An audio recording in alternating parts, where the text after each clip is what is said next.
England's second civil war since Hastings had been a bloody and desperate affair. A victory for the Angevins and order being restored.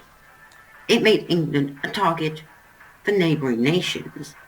In 1215 AD, the King of England, John, refused to abide by the Magna Carta, and the barons turned to the later Louis VIII of France and asked him to come to their aid and seize the throne. Welcome to our fourth episode in medieval England, the Barons' War. If at the end of the episode you liked it, go over to our secondary channel, World War III Week by Week. This channel has been going for a few months now, and it would be great to support this channel by mentioning them on the main channel. They are currently covering the invasions of South Korea and Taiwan by the North Koreans and Chinese respectively. Go over there on Saturdays for content. After the Battle of Wallingford, Stephen and Henry made peace, but this made Eustace, the son of Stephen, very cross. After an argument with his father, upon their return to London, Eustace rode to Winchester to raise troops, which included Baldwin de Rivers, the Earl of Devon. He wanted to hopefully engage Henry before he should sail. But fate would intervene, and in August of 1153, Eustace died of a stomachache.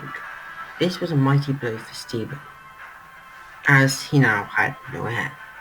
The anarchy was officially ended at the Treaty of Wallingford in 1153 in November. This agreement made in Wallingford was this: Henry would become an advisor of Stephen, while also becoming heir to the kingdom due to the death of Eustace instead of William, Henry's other son.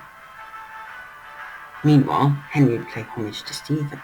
On the 25th of October 1154, Stephen died of a stomach disease in Dover, and because of this, Henry returned as King of England. Henry's reign began on a good note, as he added Anjou, Normandy, because he was dukes of both, and Aquitaine, though not at the beginning, as he was the nearest now relative of the former Duke Geoffrey when he died. But in 1170, things went from good to disaster when Henry was excommunicated by the Pope, having an affair with the Duchess of Mercia. Her husband almost revolted, but didn't when Henry paid him a lot of money. When Henry asked Thomas Becket to tell the Pope he'd done absolutely nothing wrong, Thomas replied, "The king's guiltiness is increased when he cries he is not guilty. That is what you have just done, and that shows you are guilty of the crime you are accused of." Henry, angered, sent 4 knights: Reginald Fitz Urse, Hugh de Morville, William de Tracy, and Richard Le Brenton to kill Thomas, but this has got some sort to say. Others claim Henry was talking to Eleanor, his wife, and said, "Oh, I wish that troublesome bishop was dead." The 4 heard it, and already drunk, misheard it as a command. Whatever the version, the bishop was killed. Henry ordered the executions of the 4 knights. They ended up having to walk barefoot and naked, save for his trousers, to Rome, 250 miles away, 250 plus miles away, to apologise. In 1183, Henry's heir and another Henry died.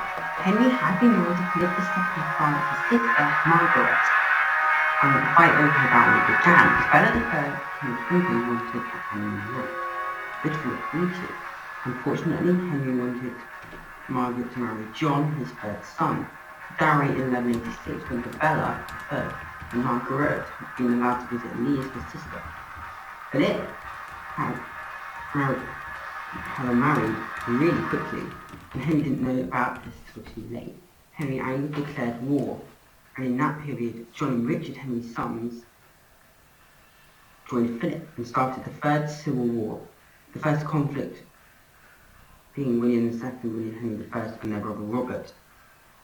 Civil Wars in the 1080s, and the second was, of course, the anarchy. Philip invaded the Bavarian region, now centre of Val-le-Roi, beating Henry at Chavigny, during the summer of 1187. At that point, Saladin took Jerusalem and made the 3rd Crusade inevitable. Over the course of the next year, Henry had the war in the palm of his hand, because it looked like Henry was going to win the war. In January 1189, Henry fell ill. Richard and Philip used this opportunity to attack, forcing Henry back to Seymour. But there, the treaty of Versailles and Medivial was signed, and Henry, 2 days later, died. It was at the same point that the Third Crusade was launched, which Henry had said was going on. So both Henry, Richard and Philip went, leaving John in charge of England.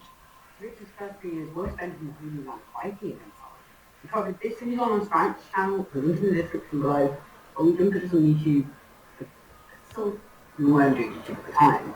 On his way back, however, he was captured by the Austrian Empire Leopold, thus spending the next 1.5 years in jail. 1194, when he eventually returned to England, Royal John had sort of seized power, so another civil war happened. This time John managed to get the support of Philip, and this meant Philip was able to get Normandy. Unfortunately for John, when Philip returned, he was able to reverse all the gains which Philip had made. In 1198, Richard tried to restart the war, but before he could, he died. The story of Richard's death is this. As he was fighting against the small castle of Chalice-Trou, a small boy by the name of Bertrand de Gordon shot him from the castle and took him to the shoulder. But Richard, knowing he was dying, called for the boy, and instead of having him executed, rewarded him with 1,000 shillings.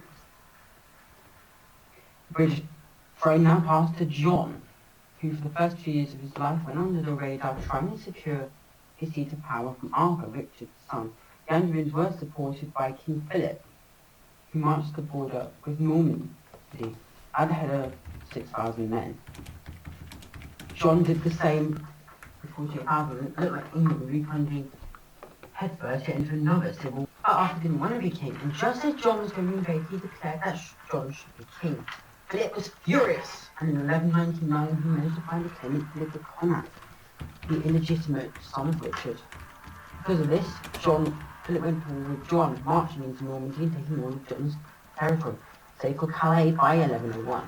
This made the barons very unhappy, along with John's rising taxes in 1107. And in June 1214, John returned and the barons pounced and marched to meet him. They met at Runnymede. John was presented with terms: lower taxes, stop the war with France, and want Arthur heir to the throne. John knew that Arthur was a basic puppet of the French king, and if Arthur became king, he would never recognise Philip as the heir. The barons told the baroness, who had no clue that this was the case, changed the terms so that Philip of Connacht would become king. John agreed. On the 19th of October 1215, John died, and instead of the throne going to Philip, the crown instead passed to John's son. War was now inevitable. War had been going on for a small level for about a year now, and little battles was going on across the country. In January, barons requested aid from the Prince of France, and heir to the throne of that kingdom, Louis. He made Louis cross the Channel, landing at Thanet before marching on Dover. It was strategic, put on the edge of the Channel, giving access to the French to land their troops without being harassed due to the closeness of Calais, which Louis had captured just after the war had begun. If Louis could take it, then he could transport even more troops across the Channel, but he just got 10,000 in the country as of the beginning of the siege. The siege was slow for Louis, with the captain of the defence, Hubert de Burgh, Earl of Kent, and Seneschal of Poitou. He made it difficult for Louis to all have to stop the town, while having a large enough fleet to ferry supplies in and out of the port. He did not hold out. The siege went on for 3 months until Hubert broke out in orders of Henry and retreated with 5,000 men back to London. Apart from Dover, the only other castle to hold out to Louis was out of Windsor, where 69 loyalist knights survived a 2-month siege. The siege at Windsor and Dover drained Louis of men and resources. While France was now at war with the Holy Roman Empire, this led King Philip to recall his men and make peace with England. Barons who rebelled were pardoned by Henry and England returned to peace. Barons' War was the unknown war which could have laid the foundations for a major conflict between the French and English. In the next episode we won't cover that, as we will cover a different war called the Second Barons' War. But in the next episode of that we will cover that war. The war lasted over 100 years and was meant the periods of 2 kings, Edward III and Henry V. It will be for a while, all that episode, as we plan to cover another period, the end of the Roman Empire, and continue our Hannibal series. You can see the rest of the Hannibal series actually on our YouTube channel itself. and our own episode will be coming up very soon. Thanks for listening. Goodbye.